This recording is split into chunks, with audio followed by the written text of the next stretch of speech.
Hey, welcome to Wine Talks with Paul K., where we peel back the wine business one bottle, one cork, and one label at a time. Always sponsored by the original Wine of the Month Club, where there's a wine subscription gift for everyone on your wine list. But I want to say it's the gift that keeps on giving, kind of like in, what's that movie, Christmas Vacation, right? With I don't, well, I jelly. won't talk. I'll let you introduce All me. right, so... Hey, we're here at an away game today. We're at the studios of Adam Carollas. We got a chance to talk to Adam about Carolla Drinks and other things on his list. But he is, of course, the one of the prolific podcasters of the world, I would think, no? I'll take it. Yeah, all right. So the Adam Carollas Show, Ace on the House, the Adam and Drew Show, the Drew Podcast, which is Dr. Drew, CarCast for crying out loud, Reasonable Doubt, which is Lynette's show, no? She's got For Crying Out Loud, For crying out loud, right? And Shift and Steer and Take a Knee, which is the show that I was proud to be on. And I wanted to kind of recap some of that last time we were together. Okay. Made a couple mistakes.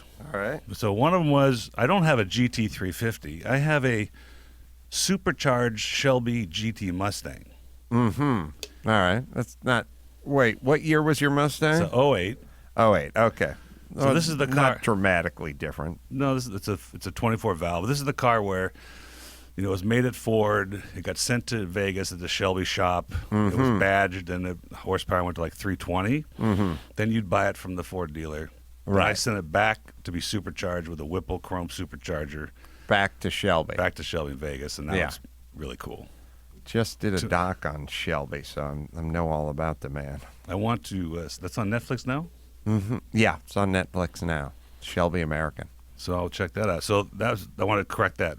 The other thing that happened when we were talking about Fortnite and the World Cup and that kid named Epic Whale, the teenager that won $1.2 million and something like $2 million in career earnings. And you were talking about your kids were playing a racing game and you wanted to bring up one of your cars at Laguna Seca, and they were like, "Nah, Dad, we're gonna play Indy today." Yeah, they Remember were playing. My son and his friend were playing a racing game. I think it was Forza, and I had several of my cars in the game. They've been scanned. It's a kind of interesting process. It takes about 3 days. I think they just meticulously scan your car. They scan it. They show up with their devices and they scan it, and then they put it into the game. That's amazing. So I was like, well, Dad's cars are in this game, so why don't you drive Dad's cars? And they're like, we want to drive Indy. Yeah, thank you. I'm like, no. Well, Dad doesn't have any Indy cars in the race. He's like, well, we're sticking with Indy. All right. Well, so the Epic Whale, the young man that won all this money, heard the show, and he volunteered to spend an hour with your kids and teach them the finer points of Fortnite, free of charge. So you got that going for you. Wow. So, I'm going to write that down. I'm afraid if your child's listening to this, you'll never hear the end of it until he comes over. But anyway, they volunteered that. They listen to a lot of wine-based podcasts, but not all. So yeah, right, of course. I'm not sure if they're going to hear this one or not. And because they're so interesting generally anyway, right? So they love the wine talk. Yeah, it's great. 13, you know what it's like being 13. You want to hear about wine. I was the guy who was changing the head gasket on my Sunbeam Alpine, you know, when my friends are out doing whatever, and I just, you know, screwed it up and had leftover bolts, but, you know, loved doing it. And that was my high school, 13, 14, 15. I bought a car when I was 14 and started tinkering with it. Bought an Alpine when you were 14? Yeah, $900. Alpine they're kind of cute. It's kind of like the Shelby Cobra before the Ford motor went into it. That's exactly what it was. And then obviously the Tiger became the Tiger with the 260 motor in it, which never really caught on, obviously, like the Cobra did. No. But there's a few of them out there, and they race. And I've been in vintage races with those cars. There's some other interesting cars that are like that, and of course we're getting off the track, but that's okay with me. It was the TVR, I think, is a great car with the V8. That's Daimler SP250 with the Hemi engine in it. I think those are really fun. Yeah, probably slightly over horsepowered cars, but yeah. There's the Daimler. I think Leno has a Jensen, but not Interceptor. It's like a Jensen Daimler something. That's an interesting, weird piece that this is all sort of coming back to me now. So when you were you doing cars. When you've been in this business for a long time, you're a comedian. You were digging holes for a while last time we spoke, and you said it wasn't going to happen anymore. And you wanted to become a comedian. You wanted to do something else. Was that something that you just took a leap of faith to decide, I'm going to just get on stage and try this? How did this come about that you took that risk to do this kind of thing?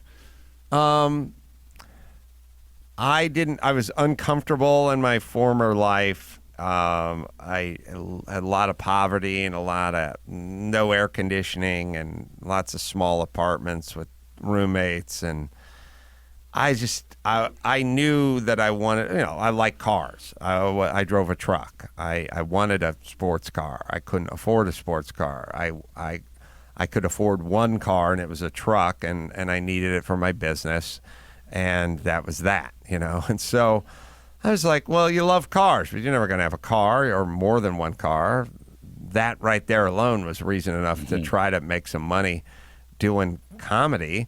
Well, I like the idea of like hanging out with guys and telling jokes or writing jokes or, writing for a TV show or hell, greeting cards. Like I didn't really care. I didn't really have any designs on being in front of the camera or being a star, or I didn't have any of those thoughts. I just thought maybe some place would hire you could write jokes for them. Yeah, but it's. I mean, where did you find out you could write jokes? I mean, that's hard to do and perform them. Just I didn't know if I could perform them. I knew I was naturally funny, like a guy would know he was naturally athletic. Or like some guys can fight, even though they're not trained, but they've been in a couple of fights and they've won a couple of, beat up a couple of guys on a schoolyard. Or someone has a good singing voice, where they go, well, I'm not a professional singer, I'm not in a band, but I can carry a tune. Like you find out that you have a sense of humor, you could sing, or you're a good athlete. You don't need to exactly win the Heisman Trophy or America's Got Talent to kind of say to somebody, hey, can you sing? Right. And my answer is no. But for some people, they go, yeah, I can sing. I can write jokes. Right. That was my answer. I didn't know that you get paid to do. I don't know if you'd get paid to sing, but you could sing. Yeah. Or I could write jokes. Was this something in high school that you did? I mean, we're going to peel this back a little bit because we're going to end up in the wine business. I don't know how we're going to do that. But was it something that you did in high school? Like you worked in the drama group or?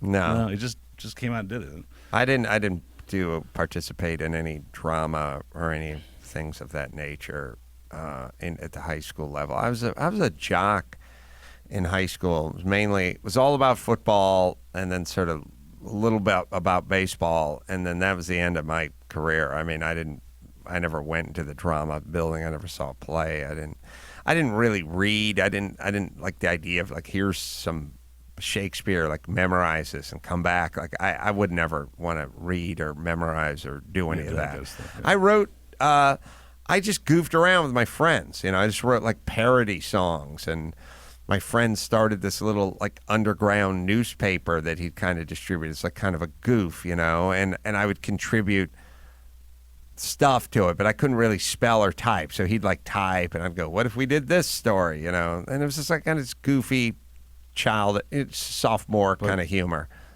But it worked. People liked it. I think it was understood that I had a sense of humor. Where that was going to take me, nobody knew. Yeah, right. So then you fast forward to before the Man Show. What were you doing that got you the show, and how did we develop that show into something where it turned into this? I was construction. I mean, I say construction, but I was just going from house to house doing stuff, cabinets, fences, entertainment unit, like whatever. I'd show up at your house. You tell me you want to do an entertainment unit, build some kitchen cabinets, build some garage storage cabinets, do a dog-eared fence, Yeah, right. That's what I did. Toward the end, I started specializing a little bit more in finish work because it was like a little easier. It wasn't as dirty and, busting out stucco and stuff like that. And I knew how to build cabinets and that kind of stuff. But I was at a boxing gym hanging bags, Really? just building the stuff. The 200-pound bags, the heavy bags. They're hard to hang. They break loose. They run in classes. The guys are pounding on them 8 hours a day. Right. Things start pulling stuff down. I had to design something that was strong enough I could hang the bag from it. And I did a lot of that, and then I ended up working at the gym as a boxing coach. I hung the bag so he'd let me have a job working as a boxing coach, and that's how I kind of got into radio. From the boxing gym. They were having a boxing match. The radio show, the morning crew was having a boxing match, and needed a trainer, and I was like, that's what I do. Yeah, it's interesting.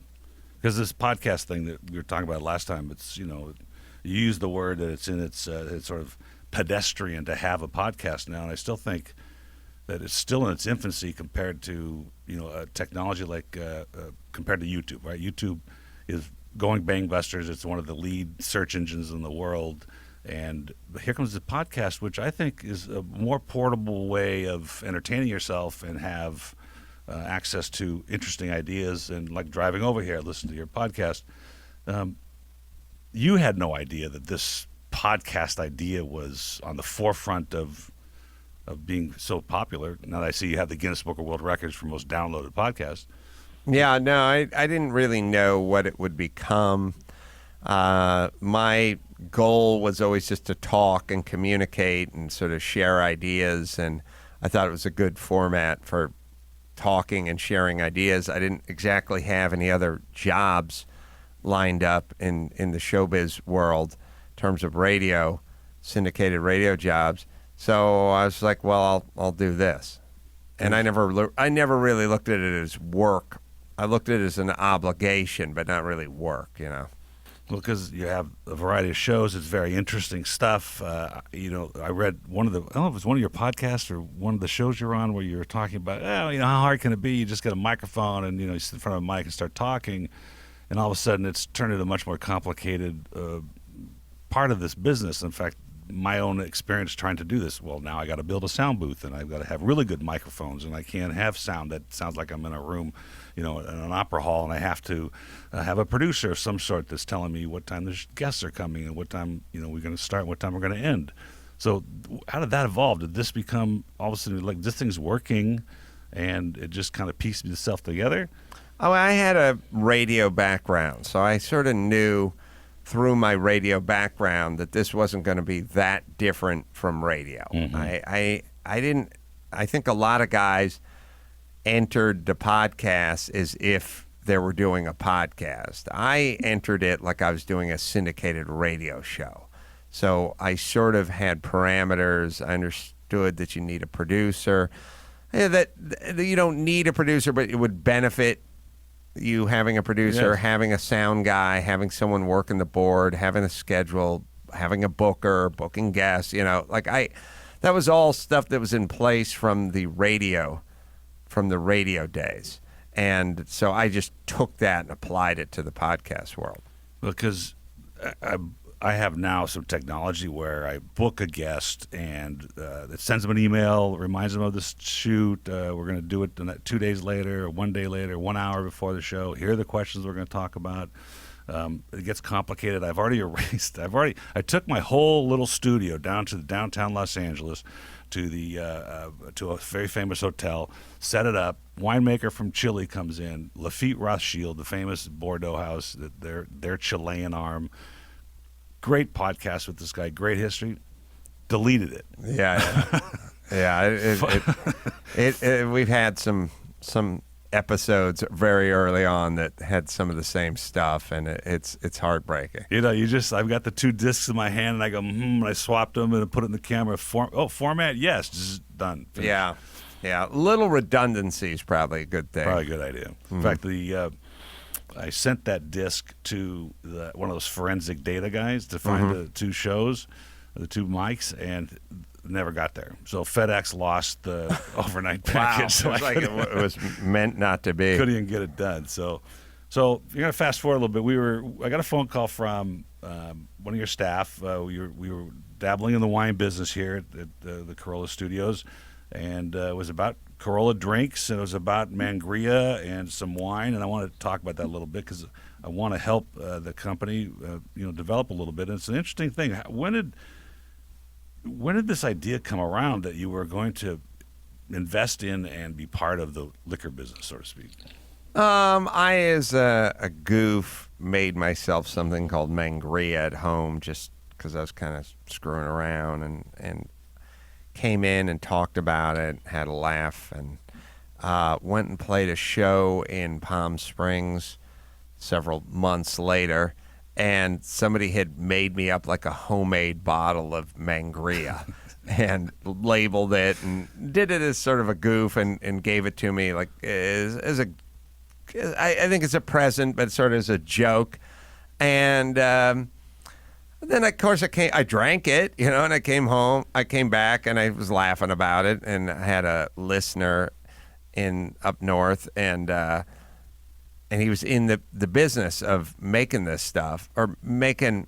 He was in the business. He was a chemist who went to God, I'm going to screw this. I think it was like a UC Davis guy, and he was a chemist, but he's basically a wine chemist guy, and he could make whatever you wanted. And I sort of said, well, it's Mangria. It's wine, and it's got some hard liquor in it, and it's got an orange kind of note to it. And he's like, oh, yeah, I'll make that up for you. And he made it up, and he probably made like 5 samples and sent them down. And I said, it's this one combined with this one, what you do. And eventually we sort of agreed on it. And next thing you know, it was like, hey, you got to get labels. You got to, blah, blah, blah. And, it's how any business works, I suppose. You just sort of, next thing you know, you're selling bottles of Mangria. It sounds delicious. Yeah, it is. It's fun. You pour it over ice. Well, Lynette was telling me that, you got home one night and you ran out of wine and there's just a little bit left in the bottle, and you thought maybe you'd mix it up with some other things, see how that went, because it is a fortified. I mean, in the world of wine, it's called a fortified wine. Mm-hmm. Not unlike a traditional port is made, or a sherry, overseas, very classic old drinks. It starts with a grape base of some sort, some fermented juice. Mm-hmm. You add distilled spirits into it to at that point they arrest the fermentation by doing that, and then the flavor comes from the extra sugar and the quality of the grapes. In your case, you take some base white wine, and right, you mix in some distilled white wine, because you have to use grape spirits. You can't use liquor. You can't use vodka, and then some. Well, I think it's grape based, but it's like sherry. Right, it's like sherry. Yeah, that's what it is. And it is. So it's like a hard liquor meets red wine, or at least in the traditional, meets some orange flavor, and it poured over ice. It works pretty good. It's pretty good. Yeah. I want to help you with that too. I think we found some other flavors that we're gonna. We got a peach and we got a pear, and there's a white that has a peach. God, it's a white. It's a pear. There's a there's a Mangria. I've got to sort it's like this one out. 19% alcohol or something. Right? It's 20%. like 19.5 or something. There's original. There's the original's the orange one. Then there's the peach pear, and there's the brosé. That's the stupid. I had a brain fart. Oh yeah, brosé. Right. Right. Yeah, I heard about that. Yeah. It's an interesting thing because it's a tough business, and I'm impressed with what they've done, with what Patrick's done, Lynette's done, with the number of people, the people that are interested in doing this. I want to help you guys develop it further. Running these wine clubs. I had a young woman come to me recently. She's millennial based. She's got a club that sells champagne and rosé only. Since targeted at women on the web. Mm-hmm. And she realizes this has gotten very complicated. We don't understand the rules, the licensing to ship across the state lines, and the kind of licenses you need just to sell stuff, blah, blah, blah, goes on and on. And she came to us to help her manage that and take over part of it. She's going to market the thing, and we're going to just fulfill the orders and make sure they get to the destination. But in your case, you have some other things. You have the 33 brand, which is fascinating. It's commemorating the Paul Newman race car number, no? Yes. Yeah. Were all his cars in the 33? Most of his cars were 33. The story goes that 33, when you show up to a race, sometimes cars have the same number as another car that showed up to a race. And they don't let you race if a car of yours is the same number as another car. Someone's got to do something with their number. So sometimes you'll see guys with like, it actually just happened to me. I was thinking about I did the Monterey Historic Race a few months back, and I thought I usually put that online at some point. And I went and looked for it, and I found it. And there's the Monterey Historics in my run group 5A, and I'm driving a Porsche 935, and there is a Porsche 935 in second place, and that number of that car is 70. The number of my car in 12th place at the time is 70. His said 70A, but the announcer went, Adam Carollas in second place in the 935, and I was like, I'll take it. Yeah, why not? So what they normally make you do if it's like a real race is you got to do something. And if you have 33, you can easily modify it to be 38 or 83 or 80. That's clever. It's easy to take some white duct tape. Yeah, that's really clever. They make you do it. I've had to do it before where you literally have to take a piece of tape and turn the stupid number, turn the 3 into an 8 or whatever. So the wine brand is to commemorate Paul Newman's race history and your collection of cars, and we have plans to bring out other wines like a Petit Syrah or a Syrah or Chardonnay. We already have a Chardonnay. You have Chardonnay and a Cabernet. These are all, yes, fine questions for my wife, Yeah, okay. who's running the whole thing. I've been basically just running around making documentaries and writing books and doing podcasts and doing stand-up everywhere, and she's completely in charge of Carolla Drinks. So I'll bring that back. I'll bring that back to the table with Patrick. So I want to talk about that. Patrick as well.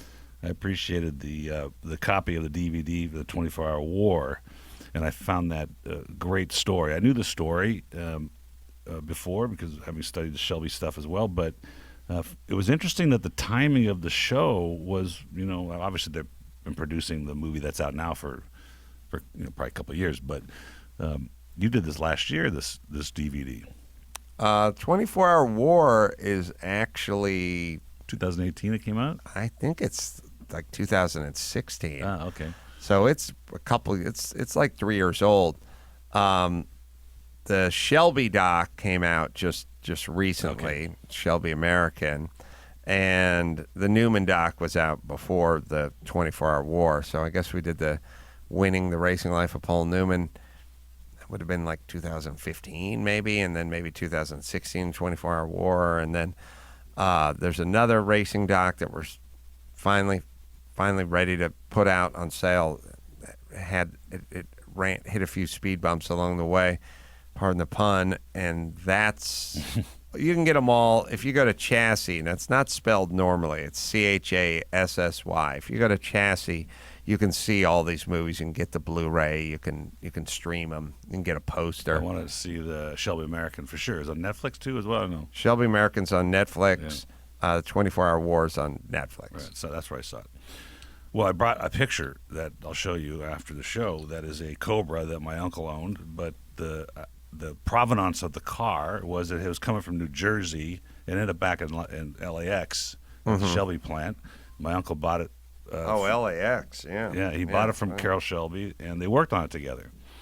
And then it was sold to a Ford family member in trade for a Pantera and $30,000.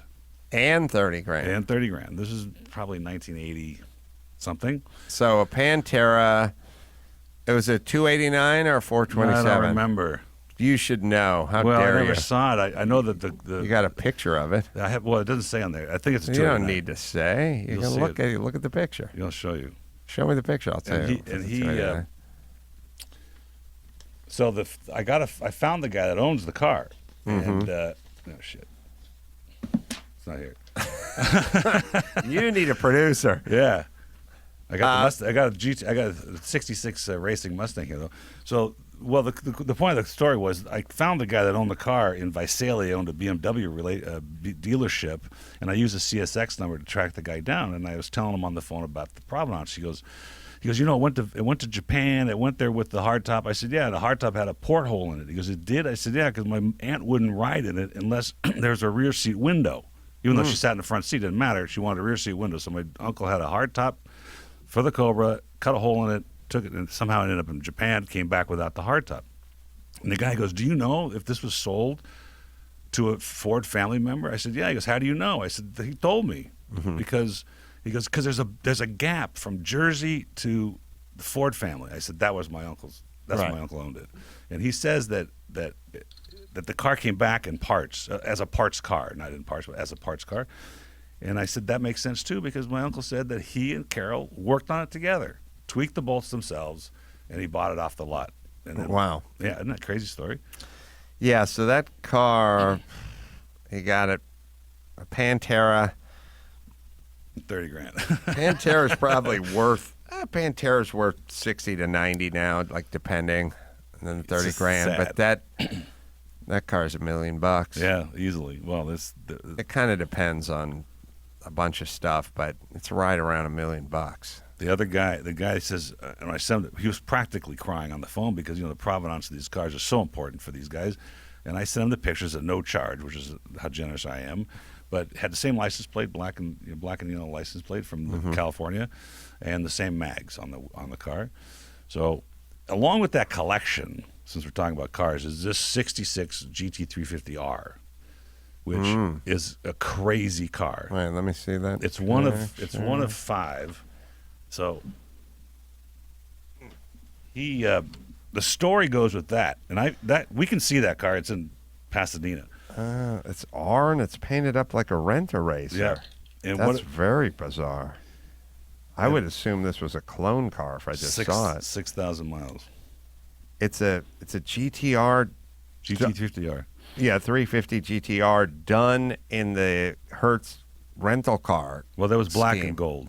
Yeah, but they made some red ones. They made some red and gold ones. Okay, so the story behind this car, and I'd love to show it to you in Pasadena, is that Carol wanted that car to pass DMV, and it was a racing Mustang, so the inside was a racing interior. They had the interior done to a stock Mustang.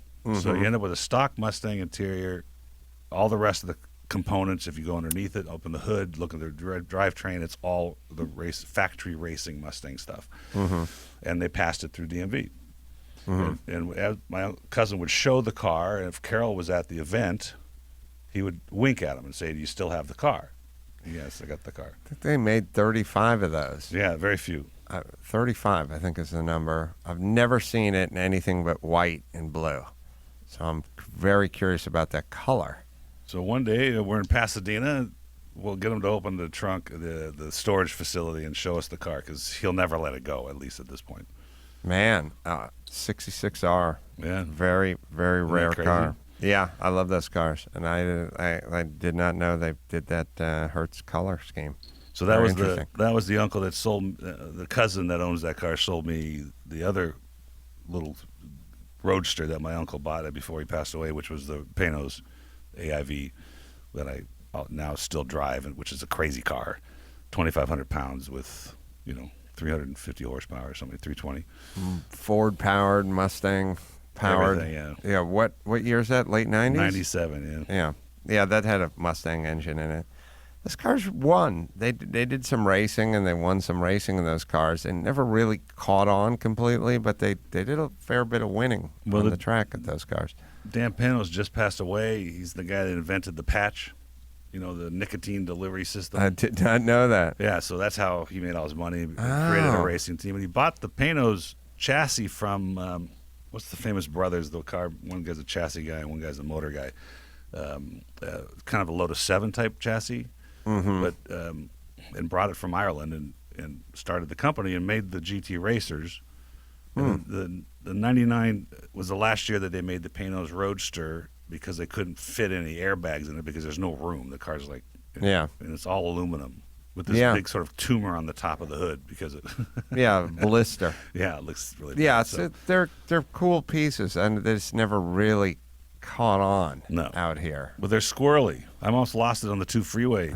And that was Well, I mean, it's like a Miata with a Ford, Yes, exactly. Ford V8 in it. the Monster Miata, Yeah. which was another passion of mine that I tried to chase down, never found one that I thought was good. But, well, we only had a half hour to talk, and I'm so thankful that you let me out here to talk a little bit about cars Sure. and wine. And we think we're going to get things going with Carolla Drinks and see if we can produce some interesting blends to come supplement the brand, and see if I can help you guys, administrate the club and get it functioning so it's more efficient. Well, that would be awesome, Paul. Yeah. We're all for that. It's I have to be honest. The first time that they called, when Patrick called me, and I came out here, and he says, "Yeah, we want to do this club." I'm like, "Why would I want to help you? Yeah. You're competing against Yeah, me." the competition. But it turns out the support you have given me with the podcast and your producers and your engineers, I've really appreciated. So thanks again. Thank you, Paul. That's Wine Talks with Paul K. Go find that picture of that cobra, man. I have it. Sorry. I stepped on your outro. No worries. There's a pre-recorded one anyway. Thanks again. Thanks, Paul. Talk to you later.